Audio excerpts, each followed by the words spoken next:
Hello YouTube, Triumph Guy here, and you're obviously here because you want to set up your own car or automotive YouTube channel. Now this channel's taken me 7 years to get to the point it is today, at 3,700 subscribers and 100,000 watch views a month. And this is mainly long form, so it all sort of pays the money. Now I have set up another channel which is Caravan Cubs, and that gets 15,000 views a month and over 400 watch hours a month. Now this is quite important because that channel's only been on for a year, and majority of it was filmed during the summer and went dormant over the winter, obviously outside the Caravan series. So what we're going to be covering is a couple of filming techniques, what works on the algorithm, what sort of niche you can get into, and a few other bits. So let's get to it.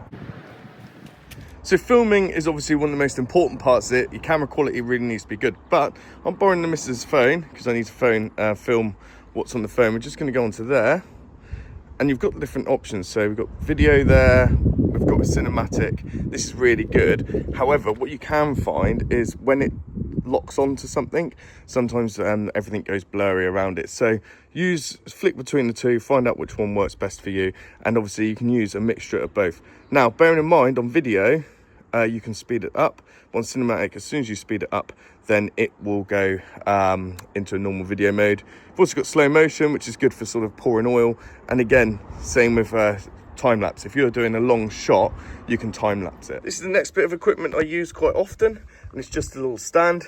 I'll set the phone on selfie mode, and I'll put that under the car to show drain plugs and stuff like that when I'm doing it, because this is quite low profile.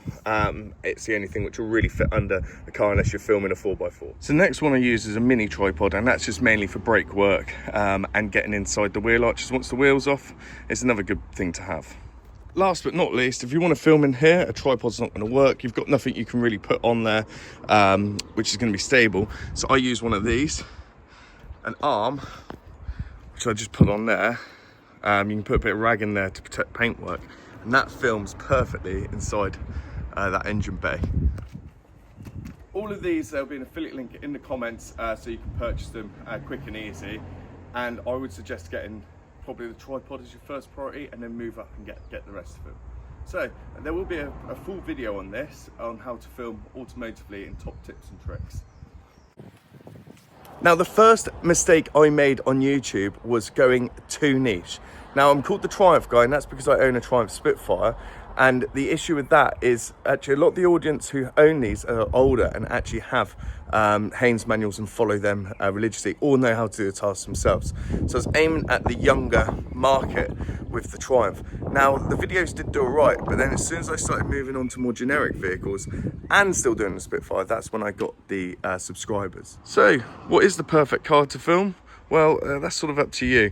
Now, this car's not too bad because there's still a lot of them on the road and they're fairly easy to maintain. Other cars I've found successful are vehicles which used to be premium and now people are starting to be able to buy them because they're only about £3,000. Like the W212 Mercedes, which my dad's got, paid £3,000 for it. Back in the day, they would have cost quite a lot of money to service and fix, and now it's doing quite well because they're becoming into the market where people are doing the work on them themselves. Exactly the same with the Q7. Used to be sort of premium market, picked this one up for £3,000. So people are starting to do the work on these themselves as well. Now let's talk about the silent killer, the algorithm.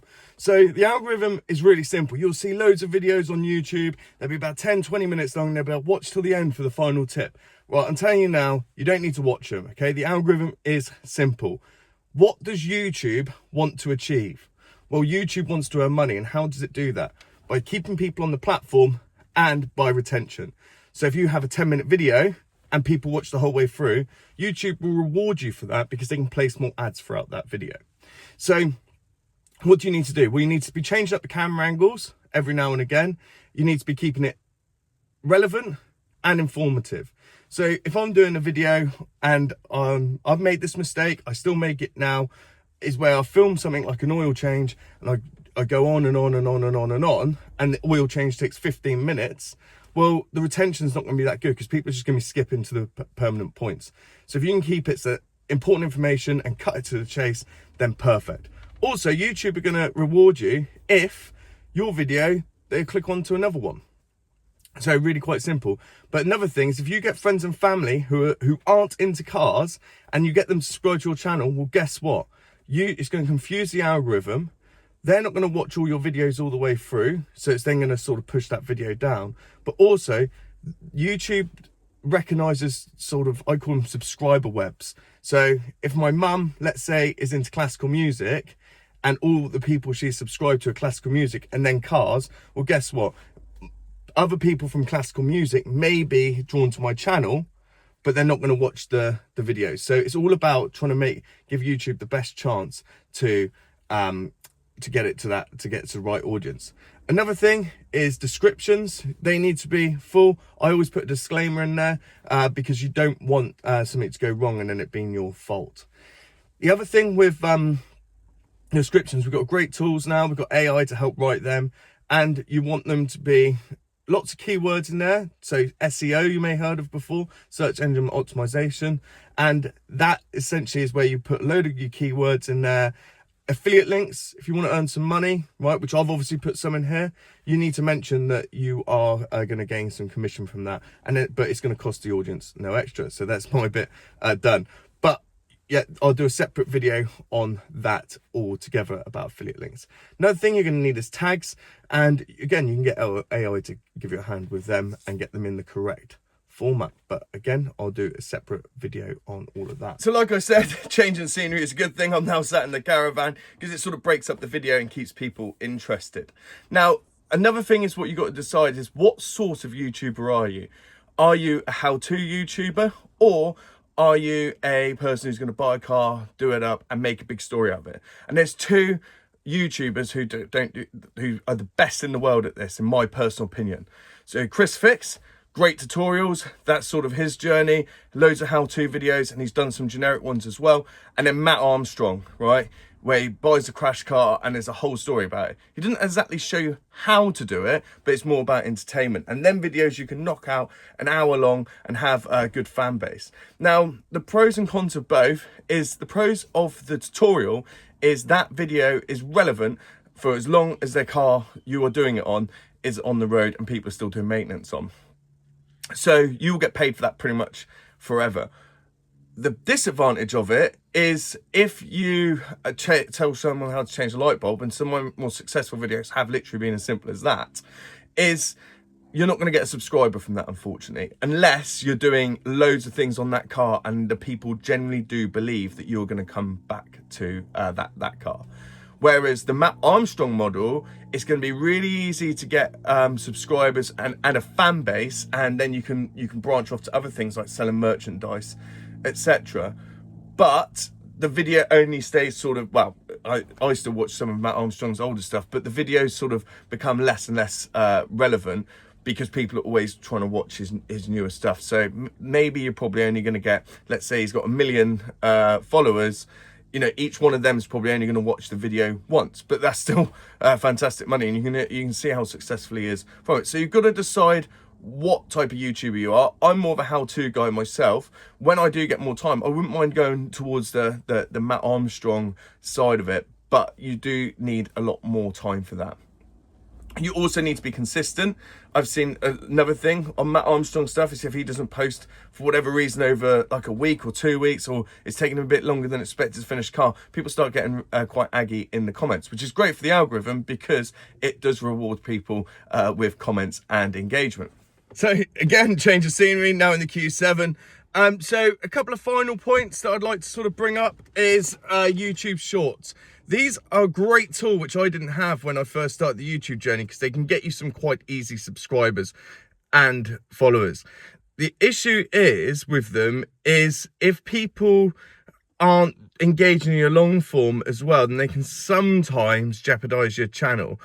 Or if your YouTube Shorts are nothing to do with what your channel's about, then you're not going to bring the viewers over to your long form. How I personally use them now is if I have like a good sort of quick 20-second tip, they're quite good to get some subscribers on that. Or I'll do a short version of my video, i.e. like how to do an oil change on, I don't know, Audi A6. I'll then do a YouTube Short on the next year. I do that because then you've got to rotate the camera around. Now you can edit long form or landscape videos into short form, but I do find the quality dips out slightly. Another thing people sort of ask is, oh, how often should I post? This is completely up to you, really. I try and aim 1 a week minimum, or if I, like the caravan is quite seasonal, so I'll just bombard during summer months, and then I've let it sort of settle down, and it does grow very nicely, really. On the Triumph Guide, when I'm away, then obviously I don't get as many videos up. But what I'll try and do is, instead of doing a full service on a vehicle, I will patch all the videos together into a full service video, so then I get an extra video on that. And you know, little things like the air filter, cabin filter, oil change, etc., and then put them into a full service video. Another good tool you can use is playlists as well, and advertise them playlists in the comments. So each car I do will have a playlist, i.e. I've got one on this Q7.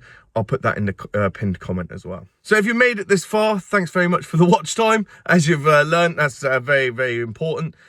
If you've got any questions, please put them in the comments. I've made this video to help people at the end of the day, and if you've got any tips yourself, then put them in there. I just want to ask a quick question. What would you guys all prefer to see next? Is it filming, or is it more description writing / tags, and what sort of prompts to put into AI? But I am also writing a book, and so the email list for that is going to be in the comments. So thanks very much for watching. Please like and subscribe, and I'll see you in the next one.